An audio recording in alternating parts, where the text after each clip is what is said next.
نحمده ونصلي ونسلم على رسوله الكريم أما بعد فأعوذ بالله من الشيطان الرجيم بسم الله الرحمن الرحيم قال الله تبارك وتعالى في الكلام المجيد سبحان الذي أسرى بعبده ليلا من المسجد الحرام إلى المسجد الأقصى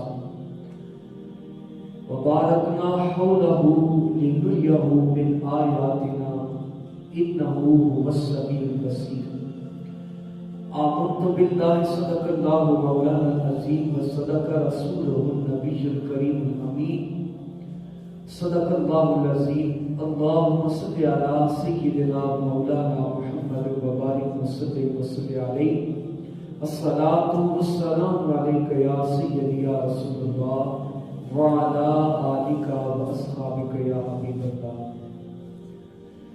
چاند تارے ہی کیا دیکھتے رہ گئے، ان کو ارض و سما دیکھتے رہ گئے.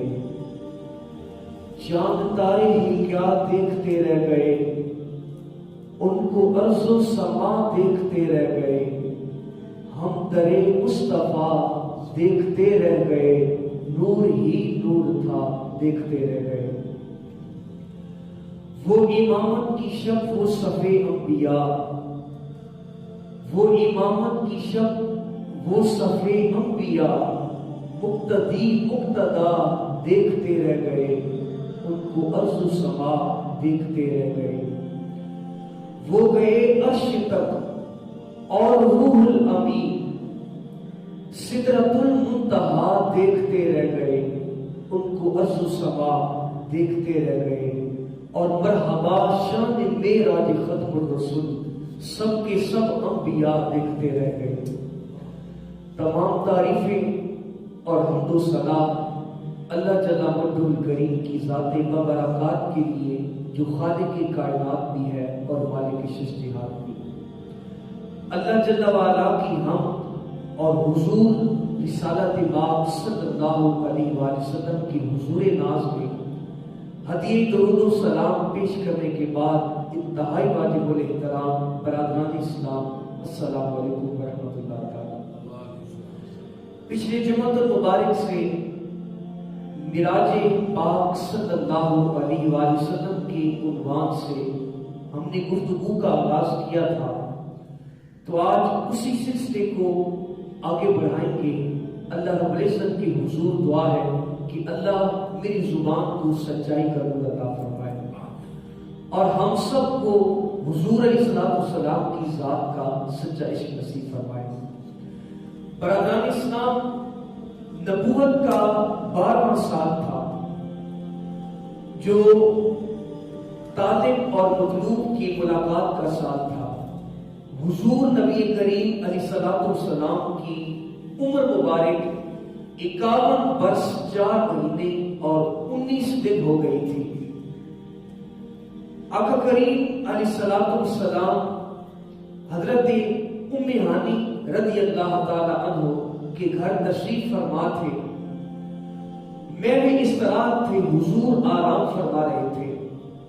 ظاہراً آنکھیں بند تھی مگر قلب اور دل جاگ رہا تھا.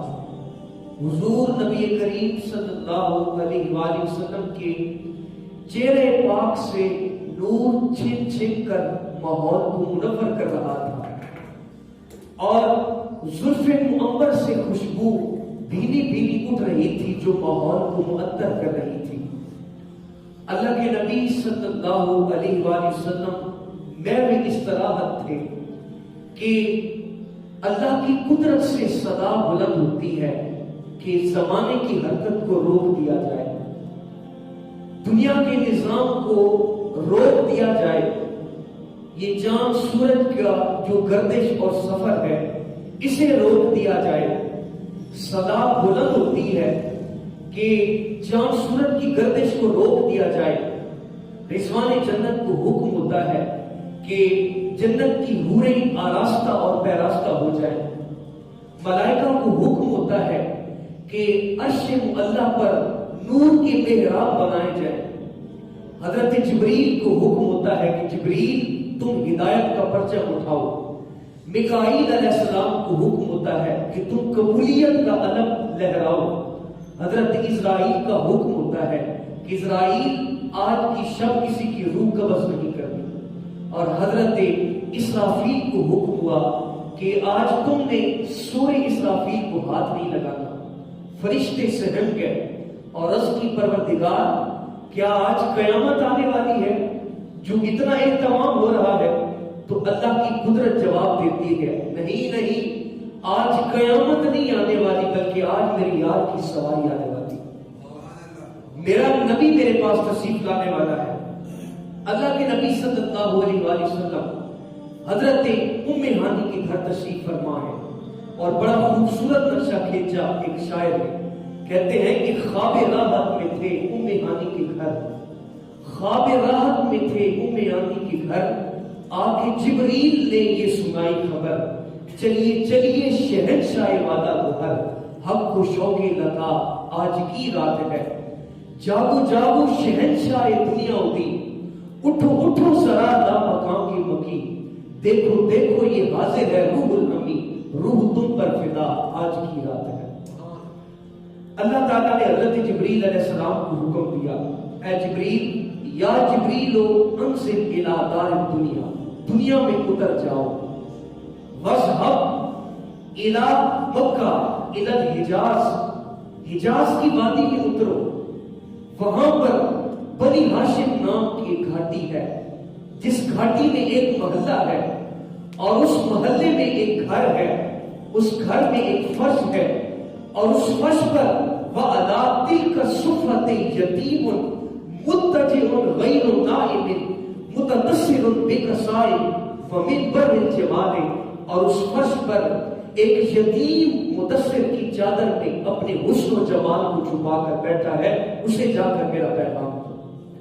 حضرت جبریل آئے، حضرت ام ہانی کے گھر حضور مدثر والی چادر اوڑھ کے بیٹھے ہیں، لیتے ہیں آرام فرمانے. حضرت جبریل آ کر حضور کو محو استراحت میں دیکھتے ہیں تو اللہ رب العزت کی بارگاہ میں عرض کرتے ہیں اے پروردگار عالم، تیرا محبوب تو آرام فرما رہا ہے، اب میں کیا کروں؟ اللہ کا پیغام آتا ہے کبر قدمَیہِ یا جبرائیل، اے جبریل میرے محبوب کے قدموں کو بوسہ دے کر میرے محبوب کو جگاؤ. حضرت جبریل علیہ السلام نے حضور کے قدموں پہ بوسہ دیا اور کافوری لبوں کی ٹھنڈک جب حضور کو محسوس ہوئی تو آقا کریم علیہ السلام بیدار ہوئے. دیکھا پاس جبریل کھڑے ہیں، پوچھا جبریل کیا ہوا ہے؟ عرض کی یا رسول اللہ، اللہ کا پیغام لے کر آیا ہوں. کہا سناؤ. کہا یا رسول اللہ صلی اللہ علیہ وسلم یقرئک السلام وہو یدعوک، آپ کا رب آپ کو سلام کہتا ہے اور آپ کا رب آپ کو بلا رہا ہے، آپ کے دیدار کا مشتاق ہے. آ کر جب پیغام دیا، علماء کرام فرماتے ہیں کہ رسول اللہ صلی اللہ علیہ وسلم بیدار ہوئے، حضور اٹھے اور تیاری شروع کی. آقا کریم علیہ السلام کو آب کوثر سے حضور نے غسل فرمایا. غسل فرمانے کے بعد حضور نبی کریم علیہ السلام نے نورانی لباس پہنا، نورانی امامہ حضور نے زیب سر فرمایا اور حضور علیہ السلام یہ عمل کر کے حضور کو حرم میں لایا گیا، خانہ کعبہ شریف میں لایا گیا. اللہ کے نبی صلی اللہ علیہ وسلم نے طواف کیا اور طواف کے بعد حضور نے چند لمحے حدیم کعبہ میں آرام فرمایا. تھوڑی دیر گزری تو کچھ فرشتے آئے جنہوں نے حضور کا شق صدر کیا. شق صدر اس واقعہ کو کہتے ہیں کہ جس میں حضور نبی کریم صلی اللہ علیہ وسلم کے جسم اطہر کو چیرا گیا. اور یہ واقعہ 2 مرتبہ حضور کی زندگی میں ہوا کہ فرشتے آئے آسمان سے، انہوں نے حضور کی سینے مبارک کو چیرا، حضور کے قلب اطہر کو آب زمزم سے دھویا. اور جب حضرت جبریل نے حضور کے قلب کو دھویا تو اس وقت کچھ باتیں کرنی تھی حضرت جبریل علیہ السلام. حضرت جبریل علیہ السلام حضور کے قلب کو دھو رہے ہیں اور حضور یہ سارا معاملہ اپنی آنکھوں سے دیکھ رہے ہیں. آج کسی انسان کی اوپن ہارٹ سرجری ہو تو اس کو بے ہوش کر کے یہ سارا معاملہ کیا جاتا ہے کہ کہیں اس کی موت نہ واقع ہو جائے. لیکن قربان جائیے رسول اللہ کے مرتبے پر کہ حضور کی جسمیت ہر کو چاک بھی کیا گیا، سینے مبارک میں سے دل کو نکالا گیا، دل کو آب زمزم سے دھویا بھی گیا، لیکن حضور جاگتی آنکھوں سے اس سارے معاملے کو ملاحظہ فرما رہے ہیں۔ حضرت جبریل نے حضور کا دل مبارک آب زمزم سے دھویا تو پکار اٹھے، قلب شدید فیہ عینان تبصران واذنان تسمعان، واہ واہ کیا دل ہے میرے نبی کا، کتنا مضبوط ہے، کتنے عزم و استقلال والا ہے۔ اور کہا فیہ عینان تبصران، میرے نبی کے دل میں بھی دو آنکھیں ہیں جو دیکھتی ہیں، واذنان تسمعان، اور دو کان ہیں جو سنتے ہیں۔ ایک تو ظاہری کان اور آنکھیں ہیں نا، ایک دل کی آنکھیں اور کان ہیں۔ حضرت جبریل نے جب حضور کا قلب مبارک دھویا تو پکار اٹھے کہ حضور کا دل کتنا مضبوط ہے اور اس کی دو آنکھیں ہیں جو دیکھتی ہیں اور دو کان ہیں جو سنتے ہیں۔ علماء کرام فرماتے ہیں کہ حضور کی ظاہراً بھی دو آنکھیں تھیں اور کان تھے، اور باطناً بھی دو آنکھیں اور کان تھے۔ ظاہری آنکھوں اور کانوں سے حضور دنیا کی چیزیں دیکھتے اور سنتے تھے، اور اپنے دل کی آنکھوں اور کانوں سے حضور صلی اللہ علیہ وسلم عالم بالا کی اور چھپی ہوئی چیزوں کو حضور دیکھتے تھے اور سنتے تھے۔ تو حضرت جبریل کہتے ہیں سبحان اللہ، کیا دل ہے اللہ کے محبوب کا کہ کتنا عظمت اور استقلال والا ہے، اور جس میں دو آنکھیں ہیں اور دو کان ہیں۔ حضور صلی اللہ علیہ وسلم کا شب صدر کا معاملہ ہوا تو اللہ کے نبی صلی اللہ علیہ وآلہ وسلم کا سفر معراج شروع ہونے لگا ہے۔ ایک بات ذہن میں رکھیے کہ حضور علیہ السلام کے اس سفر کو جو اللہ تعالیٰ نے کرایا ہے، یہ سفر مکہ سے لے کر بیت المقدس تک کا جو سفر ہے اسے سیر کہتے ہیں۔ اسرا کا لفظ قرآن نے اس کے لیے استعمال کیا ہے، اور پھر بیت المقدس سے لے کر جو خدا کی ذات تک کا سفر ہے اسے معراج مصطفیٰ صلی اللہ علیہ وسلم کہتے ہیں۔ حضور تیار ہو گئے ہیں، گویا دولہا تیار ہوا ہے، آقا کریم صلی اللہ علیہ وسلم تیار ہوئے، اور جب خدا نے اپنی محبوب کی یہ باقی چالیں اور یہ ادائیں دیکھی اور یہ حسن اور نکھار دیکھا تو اللہ قرآن میں پکار اٹھتا ہے سبحان اللہ۔ محبت سے کہہ دیجیے سبحان اللہ۔ اللہ کہتا ہے سبحان اللہ، سبحان الذی اسری بعبدہ لیلا من المسجد الحرام الی المسجد الاقصی، کہا پاک ہے وہ ذات جس نے سیر کرائی اپنے بندے کو رات کی تنہائیوں میں مسجد الحرام الی المسجد الاقصی، مسجد حرام سے لے کر مسجد اقصی تک۔ فبارکنا حولہ لنریہ من آیاتنا انہ هو السمیع البصیر۔ وہ رب ہے کہ جس نے اس سیر میں، اس معراج میں اپنے محبوب کو بہت سی نشانیاں دکھائی ہیں، بہت سی کرامات دکھائی ہیں، بہت سے اللہ تعالیٰ نے فضل کیے ہیں۔ حضور تیار ہوئے، براق لایا گیا۔ آقا کریم صلی اللہ علیہ وسلم فرماتے ہیں کہ جنتی جانور تھا اور اس کا نام براق تھا۔ براق کا جو لفظ ہے یہ عربی کا لفظ ہے، یہ برق سے نکلا ہے، اور برق کہتے ہیں بجلی کو۔ تو حضور فرماتے ہیں کہ اس جانور کی رفتار اتنی زیادہ تیز تھی کہ جہاں پر اس کی نگاہ پہنچتی تھی وہاں پر اس کا قدم ہوتا تھا۔ اتنا تیز رفتار جانور۔ آقا کریم علیہ السلام معلوم ہوا کہ اللہ تعالیٰ شب معراج پر سے لگے ہیں، حضور کے سامنے براق لایا گیا، آقا کریم سوار ہونے لگے تو رک گئے۔ جبریل عرض کرتے ہیں آقا یا رسول اللہ کیوں رکے ہیں؟ تو حضور نے ارشاد فرمایا جبریل جاؤ میرے رب سے پوچھو نا کہ مجھے اتنے مرتبے دیے ہیں کیا اللہ میرے امت کے گناہوں کی بخشش کرے گا۔ معراج کا شرف نصیب ہونے والا ہے، اور اللہ کے نبی براق پر سوار نہیں ہوتے اور کہتے ہیں اے میرے مالک یا رب حبل امتی، کیا میرے امت کے گناہوں کو بھی معاف کرے گا کہ نہیں کرے گا؟ جبریل امی اللہ سے رجوع کرتے ہیں اور واپس پلٹتے ہیں تو خدا کا پیغام دے کر یا رسول اللہ پریشان نہ ہو، آپ کا رب ارشاد فرما رہا ہے کہ وہ آپ کی امت کے معاملے میں آپ کو رسوا نہیں کرے گا، آپ کو پریشان نہیں کرے گا۔ اللہ کے نبی صلی اللہ علیہ وآلہ وسلم براق پر سوار ہوئے۔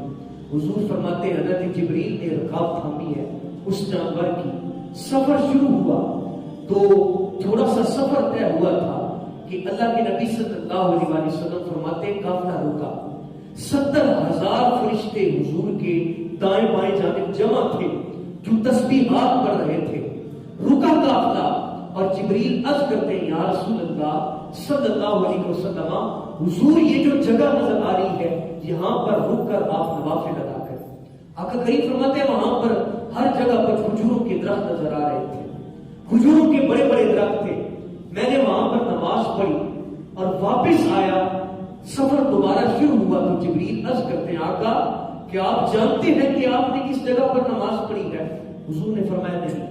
تو حضرت جبریل عرض کرتے ہیں یا رسول اللہ صلی اللہ علیہ وسلم، آقا یہ آپ کی ہجرت گاہ ہے، جب مکے کے لوگ آپ پر زندگی کو تنگ کر دیں گے تو اللہ کی جانب سے حکم آئے گا کہ آپ مکہ کو چھوڑ کر مدینہ طیبہ میں چلے جائیں۔ تو آقا یہ جو مقام ہے یہ آپ کی ہجرت گاہ ہے۔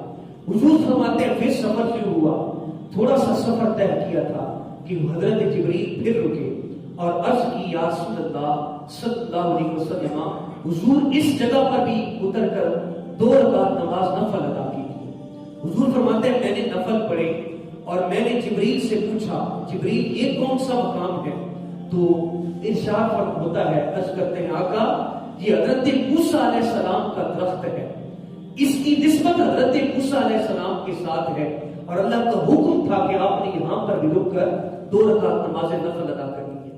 حضور فرماتے ہیں سفر شروع ہوا پھر سے، ابھی تھوڑی دیر گزری تھی کہ حضرت جبریل پھر عرض کرتے ہیں یا رسول اللہ صلی اللہ علیہ وسلم، آقا یہاں پر بھی رکنا ہے اور آپ نے 2 نفل ادا کرنے ہیں۔ حضور نے رک کر نماز ادا کی اور حضرت جبریل عرض کرتے ہیں آقا کیا آپ جانتے ہیں یہ کون سی جگہ ہے؟ فرمایا نہیں۔ کہا یا رسول اللہ یہ طور سینا کا پہاڑ ہے کہ جس مقام پر حضرت موسیٰ علیہ السلام اپنے رب سے مخاطب ہوئے تھے، اپنے رب سے گفتگو کی تھی۔ حضور نے وہاں پر بھی 2 نوافل ادا کیے۔ پھر وہاں سے سفر شروع ہوا تو آقا کریم صلی اللہ علیہ وسلم کہتے ہیں کہ جب مقام بیت اللحم پر پہنچے، یہ وہ مقام ہے جہاں پر حضرت سیدنا عیسیٰ علیہ السلام کی پیدائش کی، ان کی ولادت کا مقام ہے۔ تو اس مقام پر بھی حضور نے 2 نفل ادا کیے۔ سفر جاری تھا۔ اللہ کے نبی صلی اللہ علیہ وسلم ارشاد فرماتے ہیں کہ تھوڑا سا سفر گزرا تھا کہ میں نے ایک قوم کو دیکھا کہ وہ قوم ایک دن میں فصل کاشت کرتی ہے اور اگلے ہی دن ان کی فصل پک کر تیار ہو جاتی ہے۔ بڑا عجیب معاملہ تھا۔ ہمارے ہاں فصل کاشت ہوتی ہے تو 6 مہینے انتظار کرنا پڑتا ہے۔ اللہ کے نبی فرماتے ہیں میں نے ایسی قوم بھی دیکھی کہ ایک دن فصل کاشت کرتی تھی، اگلے ہی دن ان کی فصل تیار کھڑی ہے۔ میں نے جبریل سے پوچھا یا جبریل من ہؤلاء، یہ کون لوگ ہیں اور یہ کیا معاملہ ہے؟ تو وہ عرض کرتے ہیں آقا یہ اللہ کے مجاہد ہیں، جب یہ کوئی چیز اللہ کی راہ میں خرچ کرتے ہیں تو اللہ تعالیٰ 700 گنا بڑھا کر انہیں ثواب عطا کرتا ہے۔ یا رسول اللہ جب یہ کوئی نیکی کرتے ہیں تو اللہ فوراً انہیں اس کا اجر عطا کرتا ہے۔ حضور فرماتے ہیں ان کی فصل تیار ہوتی، وہ کاٹتے وہ فصل دوبارہ لہرانے لگتی تھی۔ تو یہ اللہ کا کرم ہے کہ جو اللہ تعالیٰ کے راستے میں کوئی چیز قربان کرتا ہے تو اللہ تعالیٰ اسے 70 سے 700 گنا تک بڑھا کر عطا فرماتے ہیں۔ آقا کریم علیہ الصلوۃ والسلام فرماتے ہیں کہ دوران سفر ایک بڑی خوشبو، ایک خوبصورت خوشبو میں نے سنی اور ایسی خوشبو میں نے زندگی میں نہیں سنی تھی۔ تو حضرت جبریل عرض کرتے ہیں آقا یا رسول اللہ صلی اللہ علیہ وسلم کیا آپ اس خوشبو کو پہچانتے ہیں؟ تو کہا نہیں۔ عرض کرتے ہیں یا رسول اللہ یہ خوشبو فرعون کی بیٹی کا جو سنگھار اور زیب و زینت کرتی تھی یہ اس عورت کی خوشبو ہے۔ اور اس کا واقعہ کیا تھا؟ ایک دن فرعون کی بیٹی کے بالوں میں اس کا سنگھار کرنے والی عورت کنگھی کر رہی ہے۔ جب اس کے ہاتھوں سے کنگھی گری تو اس نے کہا بسم اللہ تعیس فرعون، میں اللہ کے نام سے اس کنگھی کو اٹھاتی ہوں، خدا فرعون کو برباد کرے جو جھوٹی خدائی کا دعوے دار ہے۔ جب اس نے یہ کہا تو فرعون کی بیٹی کے کانوں میں آواز پڑی اور پوچھنے لگی کہ کیا تیرا میرے باپ کے علاوہ بھی کوئی رب ہے؟ تو وہ نوٹی بڑی صحیح تھی، وہ کہتی ہے ہاں میرا اور تیرا وہی رب ہے جسے اللہ تعالیٰ کہتے ہیں۔ تو اس نے جا کر اپنے باپ کو بتایا۔ اس عورت کا شوہر تھا، 2 بچے تھے۔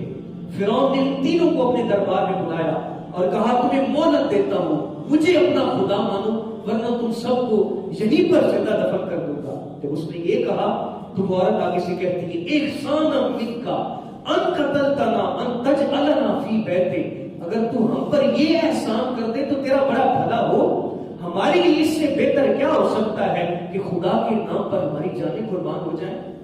کہا اگر تو ہمیں اس بات پر موت دیتا ہے کہ ہم خدا کی ذات کے ساتھ شرک نہیں کر رہے، تو کہا تو موت دے دے، ہماری جانیں تو خدا کے نام پر قربان ہے۔ اور ویسا ظالم تھا، اس نے تانبے کی ایک بہت بڑی دیگ منگوائی، اس میں تیل کو گرم کیا اور اس عورت سے کہا آخری موقع دیتا ہوں۔ اس نے انکار کیا تو اس نے بڑے بیٹے کو اٹھا کر اس تپتے ہوئے تیل میں ڈالا، اور جو رائی اجل ہو گیا، موت اس کی واقع ہو گئی۔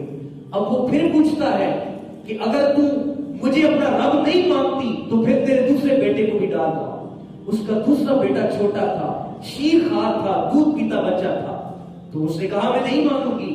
اس کے بیٹے کو جب ڈالنے لگا تو اللہ نے اس شیر خوار بچے کو زبان دی اور وہ اپنی ماں کو مخاطب کر کے کہتا ہے میری ماں کبھی بھی خدا کے ساتھ کسی کو شریک نہ ٹھہرانا، ہمت نہ ہارنا، تو راہ حق پر ہے۔ تو اس بچے کو بھی ڈال دیا گیا۔ تو اللہ تعالیٰ کے فرشتے جبریل علیہ السلام عرض کرتے ہیں یا اللہ، ان لوگوں نے جو رب کے نام پر اپنی جانیں قربان کی ہیں، آج تک ان کی خوشبو اس دنیا میں مہک رہی ہے۔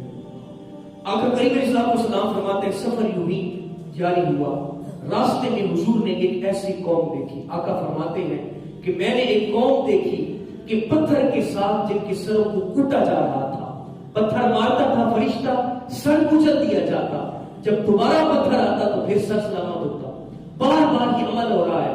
حضور نے پوچھا جبریل یہ کون لوگ ہیں؟ جبریل علیہ السلام عرض کرتے ہیں آقا یہ وہ بدبخت ہیں آپ کی امت کے کہ جن کے سر 5 نمازوں سے بوجھل ہوتے تھے اور یہ 5 نمازوں کی پابندی نہیں کرتے تھے۔ تو دیکھیے جو نمازی نہ ہو اس کے لیے سزا کیا ہے۔ حضور فرماتے ہیں اس کا سر پتھر سے کچلا جاتا ہے، پھر سلامت ہوتا ہے، پھر کچلا جاتا ہے۔ تو عرض کیا کہ یہ آپ کی امت کے وہ بدبخت ہیں کہ جن کے 5 نمازوں سے سر اوجھل ہو جاتے تھے۔ اللہ کے نبی صلی اللہ علیہ وآلہ وسلم ارشاد فرماتے ہیں کہ تھوڑا سفر طے ہوا تھا کہ پھر میں نے بڑا ایک عجیب منظر دیکھا۔ یا رسول اللہ کیا دیکھا؟ حضور فرماتے ہیں ایک ایسی قوم تھی کہ جن کے جسم پر پھٹے ہوئے چیتڑے تھے، جس طرح پھٹا ہوا لباس ہوتا ہے نا، اس طرح ان کے جسم پر پھٹے ہوئے چیتڑے تھے اور وہ اونٹوں کی طرح اور بکریوں کی طرح چل رہے تھے۔ آقا کریم فرماتے ہیں جب میں نے قریب ہو کر دیکھا تو وہ تھوڑ کا پودا کھا رہے تھے۔ ہم جانتے ہیں تھوڑ کا پودا کانٹے دار پودا ہے، زہر والا پودا ہے، اسے کون کھاتا ہے؟ آقا کریم فرماتے ہیں وہ تھوڑ کا پودا کھا رہے تھے۔ میں نے پوچھا جبریل یہ کون سی قوم ہے جس پر اتنا سخت عذاب ہو رہا ہے؟ تو اللہ کے نبی صلی اللہ علیہ وسلم ارشاد فرماتے ہیں جبریل نے عرض کیا آقا یہ آپ کی امت کے وہ لوگ ہیں جو اپنے مالوں کا زکات نہیں نکالا کرتے تھے، جن کے مال پر زکات واجب تھی اور یہ زکات نہیں نکالتے تھے۔ آج اللہ نے انہیں اس عذاب میں مبتلا کر دیا ہے کہ یہ کانٹے دار پودا یہ کھا رہے ہیں اور کوئی ان کا پرسانے ہاتھ نہیں ہے۔ تو اپنے مالوں کی زکات نکالیں۔ جو لوگ اپنے مال کی زکات نہیں نکالتے انہیں سوچنا چاہیے۔ بہرحال حضور صلی اللہ علیہ وسلم فرماتے ہیں سفر جاری ہوا تو آگے ایک بڑی عجیب قوم دیکھی۔ آقا کریم صلی اللہ علیہ وسلم فرماتے ہیں میں نے دیکھا کہ ایک قوم ہے جس کے سامنے 2 ہانڈیاں پڑی ہیں، ایک ہانڈی میں مزیدار اور لذیذ گوشت پکا ہوا ہے اور دوسری ہانڈی میں بدبودار گوشت ہے، حرام جانور کا گوشت ہے۔ اور حضور فرماتے ہیں حیرانگی کی بات یہ تھی کہ وہ لوگ حلال گوشت کو چھوڑ کر حرام گوشت کو کھا رہے ہیں، انہوں نے حلال گوشت چھوڑ دیا، حرام کو کھانے میں شروع ہے۔ تو حضور نے پوچھا جبریل یہ کون لوگ ہیں، یہ کیسا گروہ ہے؟ تو حضرت جبریل عرض کرتے ہیں آقا یہ آپ کی امت کے وہ لوگ ہیں کہ جن کو اللہ نے حلال بیویاں عطا کی تھی، جن کو اللہ نے پاکیزہ اور طیب بیویاں عطا کی تھی، لیکن ان کے باوجود یہ بازاری عورتوں کے ساتھ راتیں بسر کرتے تھے۔ تو آج اللہ تعالیٰ نے اس عذاب میں مبتلا کر دیا ہے۔ اور اسی طرح جو عورتیں حلال مرد ہونے کے باوجود حرام کاری میں مبتلا ہوتی ہے تو ان کو بھی حضور فرماتے ہیں یہی سزا ملے گی۔ یہ سفر جاری ہے۔ حضور نبی کریم علیہ الصلوۃ والسلام ارشاد فرماتے ہیں کہ میں نے بڑا عجیب معاملہ دیکھا کہ ایک نہر میں ایک آدمی تیر رہا تھا۔ حضور کا سفر معراج کہتے ہیں میں نے ایک آدمی کو دیکھا جو خون کی نہر میں تیر رہا تھا اور اس کے منہ میں فرشتے پکڑ پکڑ کر پتھر ڈالتے ہیں، بھر جاتا ہے پھر ڈالتے ہیں، پھر ڈالتے ہیں، پھر نکال دیتے ہیں۔ حضرت جبریل علیہ السلام سے پوچھا من ہؤلاء، جبریل یہ کون سے لوگ ہیں کہ جن کے پیٹوں میں پتھر ڈالے جا رہے ہیں اور یہ خون کی نہر میں تیرتے ہوئے نظر آتے ہیں. تو انہوں نے عرض کی یا رسول اللہ یہ آپ کی امت کے وہ لوگ ہیں جو سود خور ہیں, جو سود کھاتے ہیں, مال حرام کھاتے ہیں, اللہ تعالیٰ نے انہیں اس عذاب میں مبتلا کر دیا ہے. تو سود خوری سے بھی بچنا ہے, اس لعنت سے بھی بچنا ہے. اللہ کے نبی صلی اللہ علیہ وسلم فرماتے ہیں تھوڑا سا سفر طے ہوا تو میں نے دیکھا کہ ایک قوم ایسی بھی تھی کہ فرشتے آگ کی کینچیاں لے کر ان کے ہونٹوں کو کاٹتے ہیں, ان کی زبانوں کو کاٹتے ہیں. تو حضور صلی اللہ علیہ وسلم نے پوچھا جبریل یہ کون سی قوم ہے کہ جن کی ہونٹوں اور زبانوں کو آگ کی کینچیوں سے کاٹا جا رہا ہے؟ تو حضرت جبریل عرض کرتے ہیں ہؤلاء خطباء الفتنۃ من امتک یقولون ما لا یفعلون. یا رسول اللہ یہ آپ کی امت کے وہ خطیب اور وہ علماء ہیں کہ جو امت کے اندر انتشار پھیلاتے تھے, ان کے اندر فتنے مبتلا کرتے تھے. آج دیکھیں نا اس قوم کے علماء کن کاموں میں لگے, لوگوں کو لڑوانے میں, فرقہ واریت کو پھیلانے میں. حضور فرماتے ہیں میں نے اس قوم کو دیکھا تو ان کے ہونٹوں کو کاٹا جا رہا تھا. جب پوچھا تو کہا یا رسول اللہ ان میں دو برائیاں ہیں. کہا کون سی؟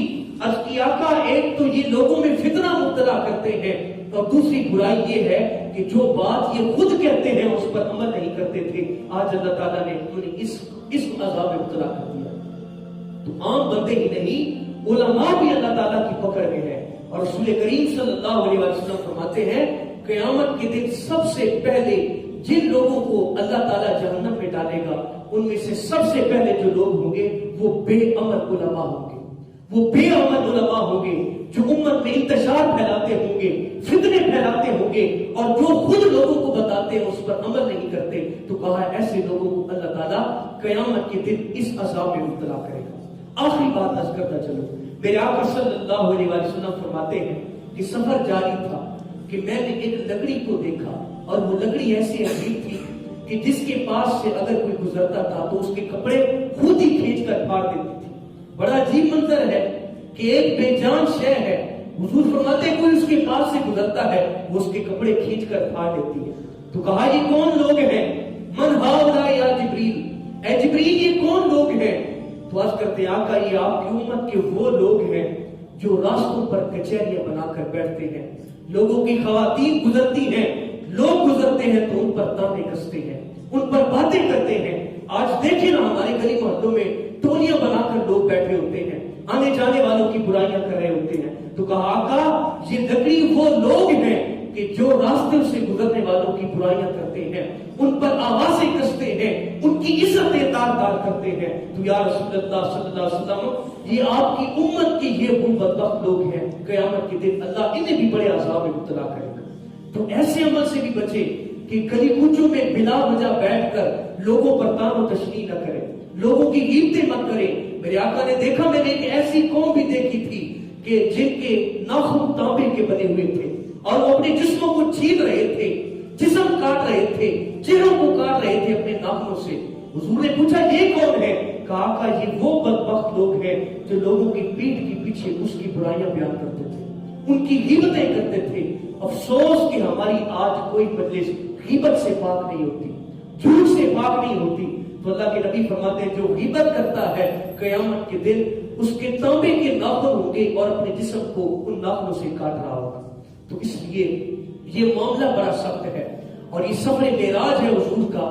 یہ ساری چیزیں حضور نے سفر میں دیکھی ہیں. باقی کا جو معاملہ انشاءاللہ اگلے جمعے پہ بیان ہوگا. اللہ رب العزت مجھے اور آپ کو حضور کے اس سفر معراج سے سیکھنے کی توفیق عطا فرمائے اور ہم سب کو توفیق عمل دے. وما علینا